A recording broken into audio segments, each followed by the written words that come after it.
There are questions that live heavy in the chest of the believer, questions that rattle the soul at night when the body is still but the mind is racing. One of them, maybe the heaviest of them all, is this: why does God allow my struggle with lust? The question doesn't come from a place of rebellion. No, it rises from a place of weariness, from the tears on the pillow, from the cries of "Lord, take this from me," and the silence that follows, from the promises made in the morning light and the regret that returns when the sun sets. It comes from the tug of war between desire and devotion, between flesh and faith, between who we are and who we long to be. To struggle is not to fail. To wrestle is not to be abandoned. Hear that. Hold it like an anchor in the storm. The struggle itself is proof of your calling, proof that something greater than the fire lives inside of you, that your spirit refuses to surrender to the pull of the pit. The enemy would have you believe that your struggle is shame, that if you were holy enough you wouldn't feel this, that if you really loved God you wouldn't want what you want. But that is not truth. That is not light. That is not the voice of the one who knit you together, who saw the full span of your life before you took your first breath. No, the truth is far more beautiful and far more painful. God does not waste anything, not even your lust, not even your broken promises, not even the nights you didn't make it through.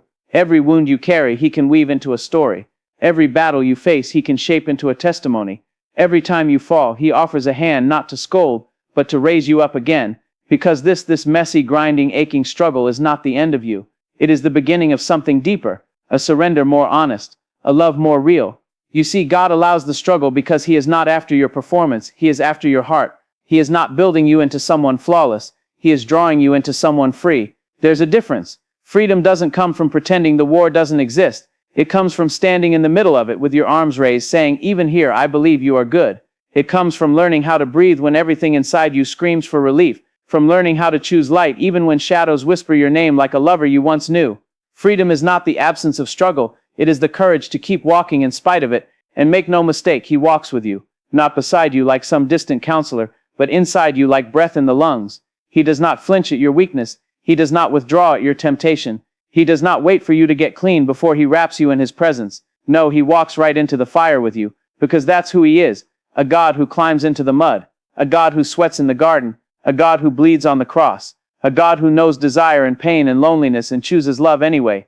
And so maybe you ask, if He is powerful, why doesn't He just take the lust away? Why not speak one word and set you free for good?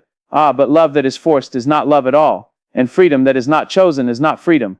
You are not a machine, you are a soul, and your journey is not about becoming a puppet, perfectly behaved and empty of craving. It is about becoming a child again, fully alive, fully dependent, fully known.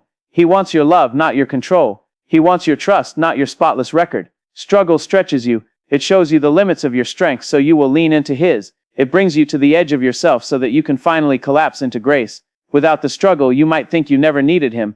You might think you could earn your way into heaven by being good enough, pure enough, disciplined enough. But the struggle humbles you. It breaks the idol of self-sufficiency. It teaches you to pray not with polished words but with groans, with honesty, with surrender. And in that place of surrender, something begins to shift. You learn to love Him not just because He gives you victory, but because He stays with you in defeat.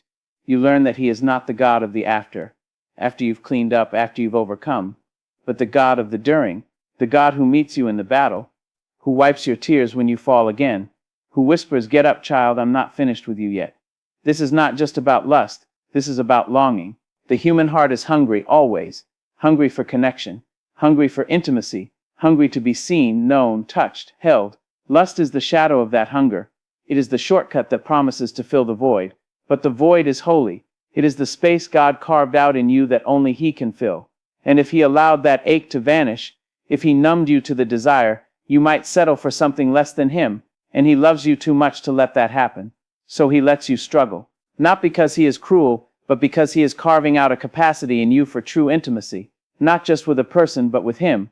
The kind of intimacy that does not fade in the night, the kind that does not demand or consume or objectify, but the kind that sees and stays, the kind that heals, the kind that makes you whole.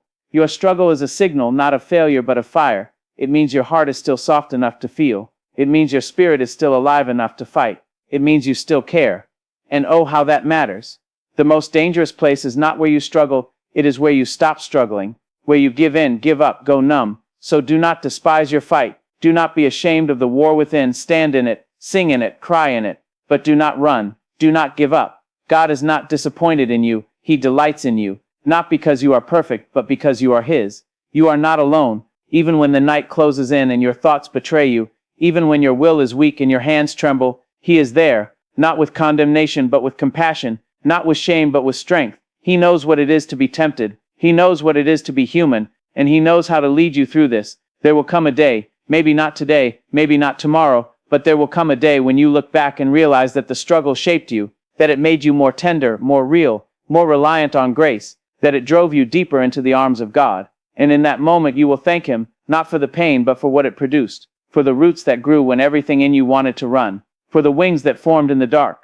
You are not defined by your lust. You are not reduced to your weakness. You are more than your impulses, more than your failures, more than your shame. You are beloved. You are being formed. You are being refined like gold in the fire, and though it burns, it will not destroy you. It will purify you. It will make you radiant. So lift your head even if your hands are trembling. Speak truth to your soul, even if your voice shakes. Say it with me now. I am not what I struggle with. I am not what I crave. I am not my past. I am not my sin. I am his. I am chosen. I am loved, and I will rise, because that is what you were born to do. Rise. There is something sacred about scars, those hidden marks beneath the surface, those invisible bruises we carry long after the moment has passed. The world teaches us to cover them, to pretend, to paint over our pain with bright smiles and perfect posts. But God, in his infinite tenderness, does not despise your scars. He does not recoil from the parts of you that feel unworthy. He leans in. He places his hand right on the place that aches and whispers, I see you. I love you here too. And somehow, in that moment of being fully known and not cast aside, healing begins. Lust doesn't begin in the body. It begins in the soul. It is the symptom of a deeper ache, a deeper cry for connection. It is the attempt to fill a space only God can occupy. And so when you fight it, you're not just fighting temptation, you're fighting loneliness. You're fighting shame. You're fighting lies that have been planted in you since you were young. Lies that told you your worth was in your performance. Lies that said love must be earned. Lies that made you believe if you're broken, you must be beyond repair.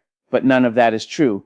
You are not a problem to be fixed. You are a child to be loved. And that love, real love, divine love, does not wait for you to get it right. It meets you right in the mess. There are days when the weight feels unbearable.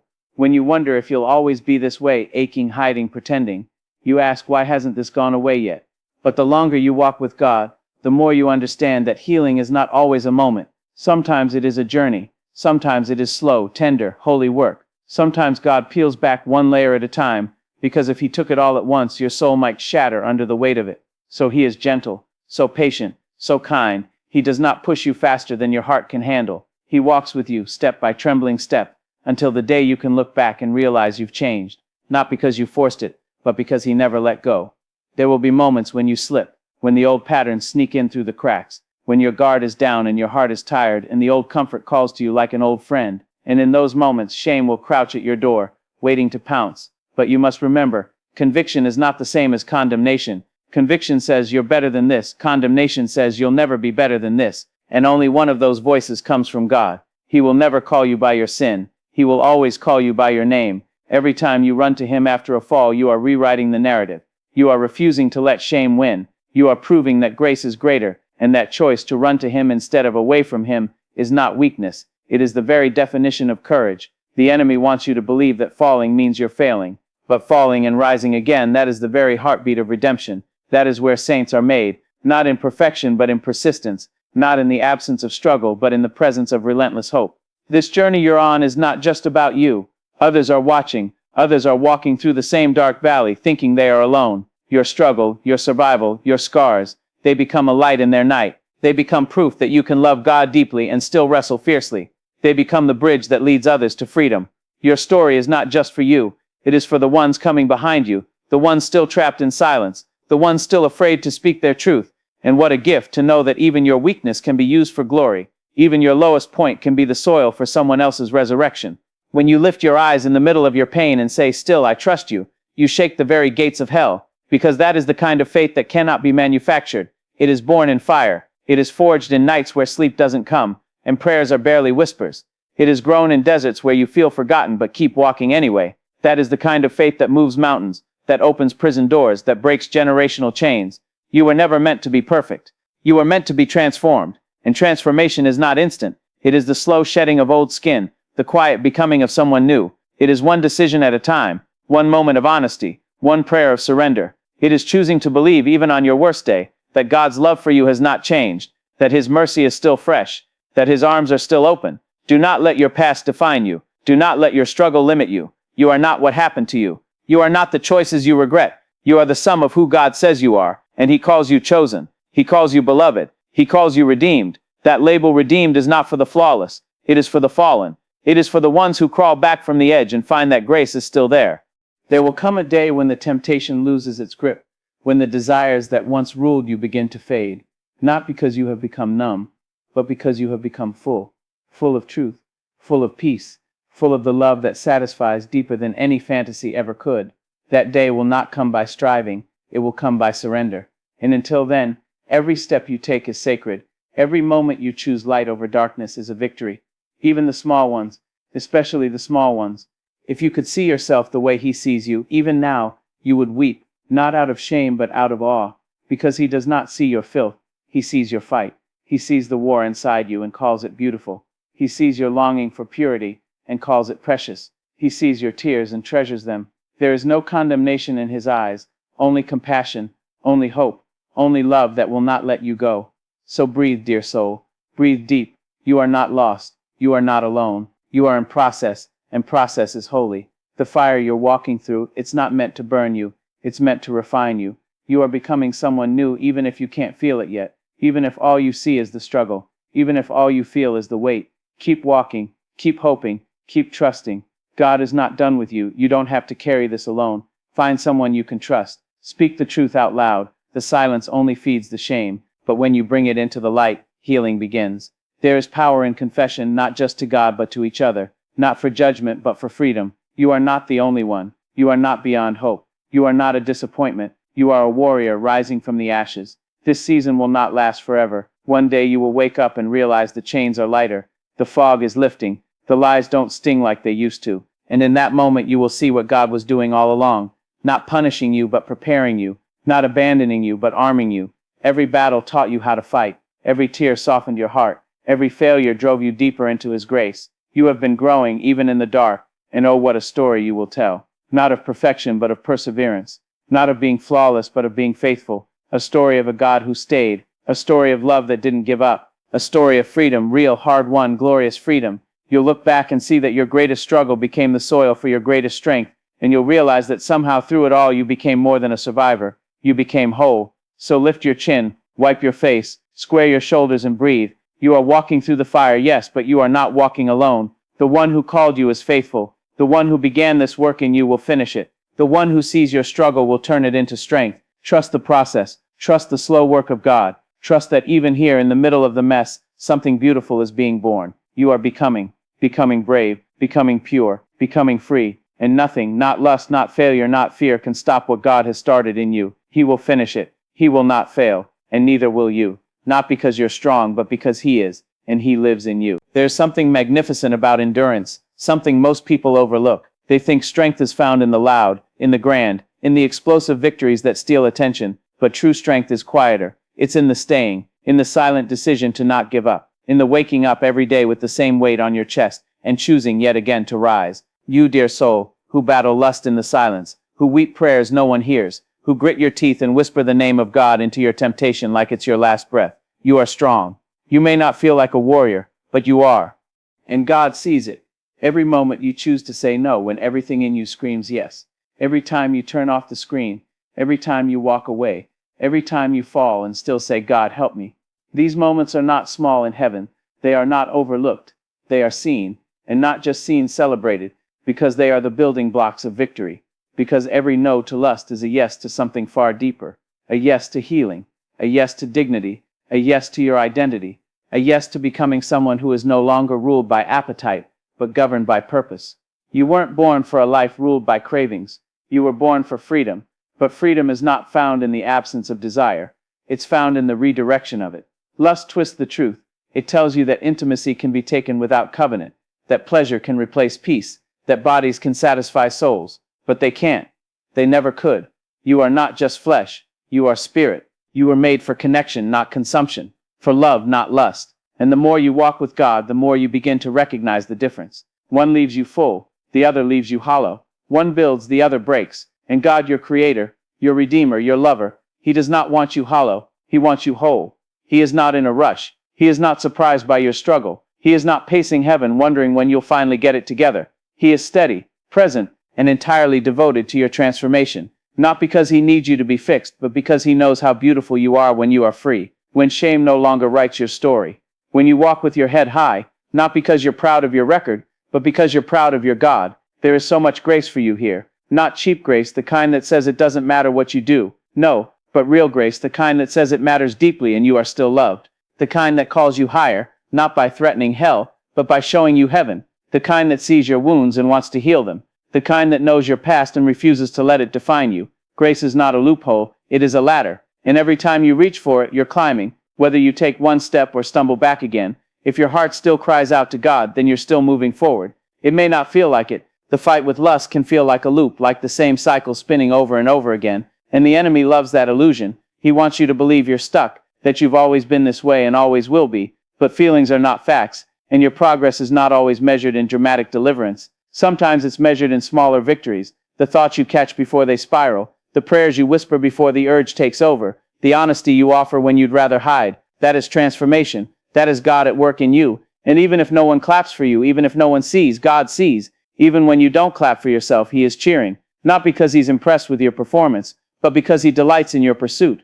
The fact that you still want Him, that you still care about holiness, that is a miracle. Do you understand what that means? In a world that glorifies indulgence, that celebrates lust as liberation, you still want to be pure. You still long for integrity. That desire itself is sacred. It is evidence that the Spirit is alive in you, that you have not been given over, that you are His. But oh, how the road to purity can feel lonely, because people don't talk about this, not the way they should. We make purity seem like a before and after story, like one day we just got free and never looked back. But it's not that simple. Sometimes it's not a straight line, it's a circle. Sometimes freedom looks like crawling through the mud, grabbing onto the hem of Christ's garment and saying, "Don't let me go." And He doesn't. Not ever. He's not embarrassed by your mess. He's not repulsed by your weakness. He welcomes it, because weakness is the doorway to His strength. You may not understand why this thorn remains, why this particular struggle clings to you like a shadow. You've begged, you've fasted, you've tried everything, and still it returns. Like a storm, like a ghost. And maybe, just maybe, the reason God hasn't removed it isn't because He's punishing you, but because He's teaching you to stay close. Maybe He's teaching you that freedom doesn't come from self-mastery, but from dependency. Maybe He's drawing you into intimacy so deep that even your craving becomes a conversation. Maybe He wants to walk with you through the fire, not just yank you out of it, because something changes in the fire. Not just the pain of burning, but the beauty of refining. You learn what is real, what is lasting. You learn to hear God in ways you never would have otherwise. You learn that holiness isn't just about behavior, it's about being with Him, about being honest, about being loved without pretending. The longer you walk with Him, the more you understand that the goal isn't to never struggle. The goal is to struggle well with Him, in Him, through Him. And oh, how faithful He is, how patient. When others would give up on you, He stays. When even you give up on yourself, He holds on. He does not measure your worth by your worst days. He does not call you by your past. He calls you by your future. He sees the man or woman you are becoming, even when all you can see is the failure. He sees your heart torn, trembling, trying, and He calls it beautiful, not because it's perfect, but because it's His. There is no shame in being human. There is no shame in the struggle. The shame only wins if it drives you away from Him. But if it drives you to His feet again and again and again, then even shame is swallowed up in grace. Even the darkest nights become doorways. Even the heaviest chains become testimonies. Your fight with lust is not who you are. It is not your name. It is not your identity. It is a chapter, not the whole book, and God is still writing. One day you'll look back on this season with tears in your eyes, not just because it was hard, but because it was holy, because it brought you to your knees, because it broke you in all the right places, because it carved out a space in you for God to fill. And when He fills it, when His love rushes in where lust once ruled, you will feel whole in a way that no pleasure ever gave you. You'll feel clean, not because you never sinned, but because you were washed. You'll feel loved, not because you earned it, but because you finally received it. So don't stop now. Don't give up. Don't believe the lie that this is who you'll always be. There is more freedom, more healing, more joy, more peace. Keep pressing, keep confessing, keep reaching. He is not far. He is not waiting at the finish line. He is running with you. He is the voice that says, "Come to me," not perform for me, not prove to me. Just come messy, come burdened, come real, and you will find rest. Not just for your body, not just for your behavior, but for your soul, because that is what He's always wanted. Not your perfection, just your presence. You are being shaped. You are being renewed. You are being made new, even now, even here, even through this. And when you rise again, and you will not just rise for yourself, you will rise for every soul still lost in the shadows. You will rise with fire in your bones and love in your eyes. You will rise and carry the hope you once searched for. You will rise free. There's a kind of wisdom that suffering gives that comfort never could. A kind of knowing that rises from the ache, shaped not by ease but by endurance. The ones who have wrestled long in the night carry something unshakable in their spirits. They speak with a quiet authority, not because they know all the answers, but because they've lived the questions, and still chose to believe. You are becoming that kind of soul, not despite your battle with lust, but through it. Because this is not a story of defeat, it is a story of defiance. Defiance against darkness, against despair, against the lie that says you are your struggle. The world you live in is saturated with noise, with images, with desire screaming to be satisfied. The culture has made lust so normal that purity seems like a foreign language. You feel it when you walk down the street, when you scroll your screen, when you close your eyes at night and the memories come knocking.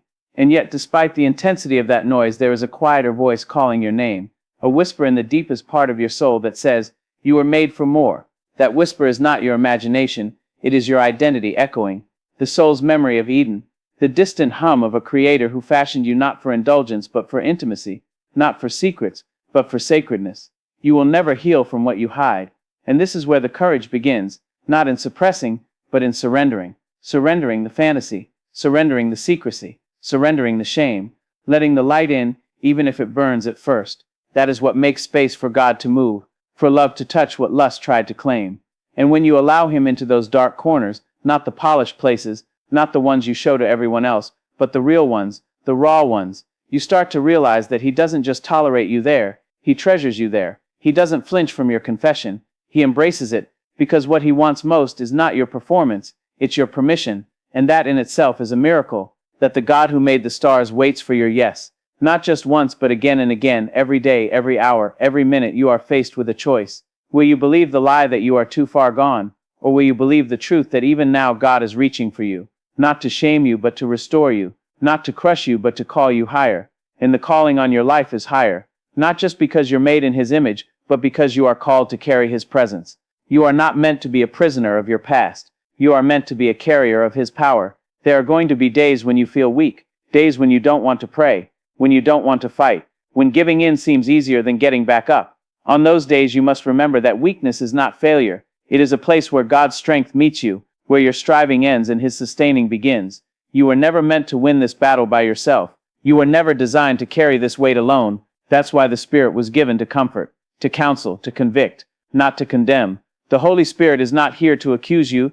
That is the job of the enemy. The Spirit's role is to remind you who you are, forgiven, free, beloved. And when you fall, and let's be honest, you probably will again, that is not the end. That is not the full story. The cross already accounted for your fall. The resurrection already declared that you don't stay down. Every time you rise, you tell hell it didn't win. Every time you run back to the arms of God, you make a mockery of shame. That is redemption at work. That is the power of grace. Not that it excuses sin, but that it erases its claim over you. You may have fallen, but you are not a failure. You are not disqualified. You are still called, still chosen, still deeply loved. And your love for God, it matters. Sometimes we act like our love doesn't count because it's not perfect, because we're still struggling. But love isn't proved by flawlessness. It's proved by faithfulness. And every time you say, God, I don't want this to own me, you are loving him. Every time you turn your face back toward him, no matter how many times you've turned away before, you are loving him. And he feels it, he knows it, he holds it close like a treasure. There is not 1 ounce of affection you give him that goes unseen,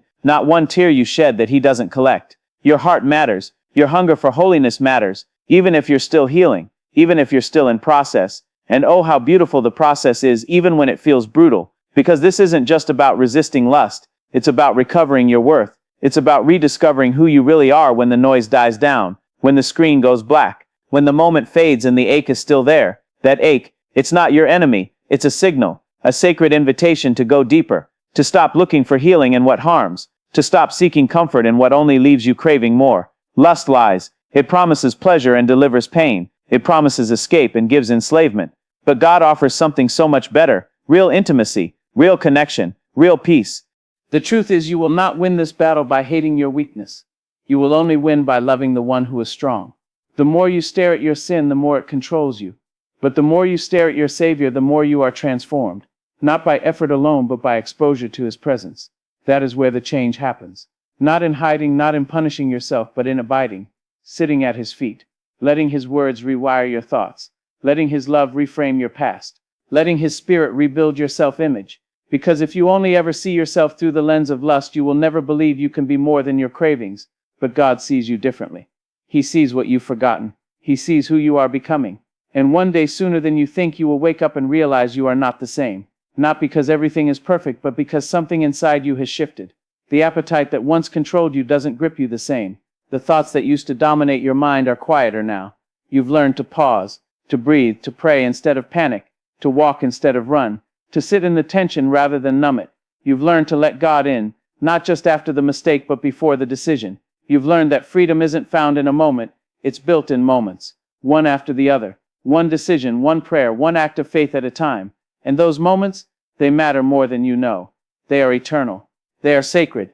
They are seeds planted in the soil of your soul, watered with grace, rooted in truth. And one day they will bloom. You will bloom. And when you do, you will be able to look someone else in the eye and say, "Me too, I've been there. I know what it's like to fight this. And I know what it's like to survive."